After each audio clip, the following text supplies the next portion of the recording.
জি, আসলে আমার প্রশ্নটি হচ্ছে মানে বুখারী শরীফের একটা হাদিস পড়েছিলাম। এখানে লেখা আছে যে যখন দুজন মুসলিম পরস্পর সংঘর্ষে লিপ্ত হয় তখন হত্যাকারী ও নিহত ব্যক্তি উভয়ের অবস্থান হবে জাহান্নাম।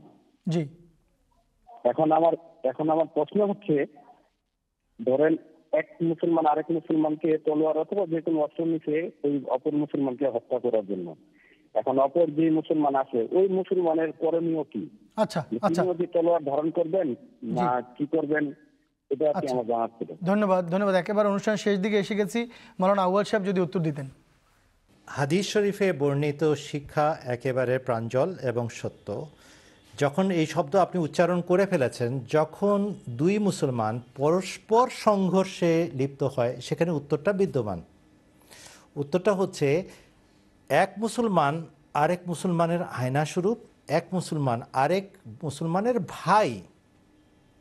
সেখানে দ্বন্দ্ব কেন করেছো? পরস্পর সংঘর্ষে কেন লিপ্ত হয়েছ?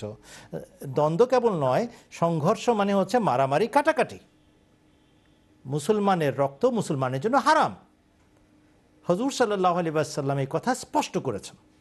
তারপরে কোন আস্পর্ধায় এত বড় স্পর্ধা হযরত রাসূল আকরাম সাল্লাল্লাহু আলাইহি ওয়াসাল্লামের নিষেধাজ্ঞা সত্ত্বেও, আল্লাহর পক্ষ থেকে নিষেধাজ্ঞা সত্ত্বেও তোমরা একের বিরুদ্ধে আরেকজন অস্ত্র ধারণ করেছো?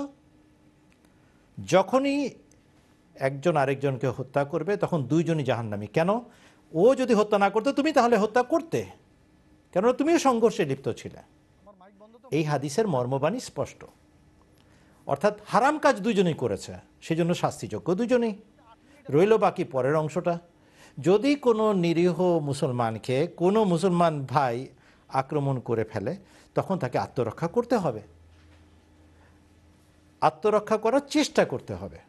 এবং এই জন্য যে কোনো সে স্টেপ নিতে পারে। আত্মরক্ষা করা আবশ্যক শিক্ষা। এটা ইসলাম কখনো আত্মহত্যা করার শিক্ষা দেয় নাই। বিনয়ের মানে নিজের আত্মহুতি দেওয়া নয়, নিজের আত্মরক্ষার ব্যবস্থা করেন যতটুকু পারেন, আর এর পরে যা হয় সেটা তাকদীরে ইলাহি হিসাবে মান্য করেন। ধন্যবাদ।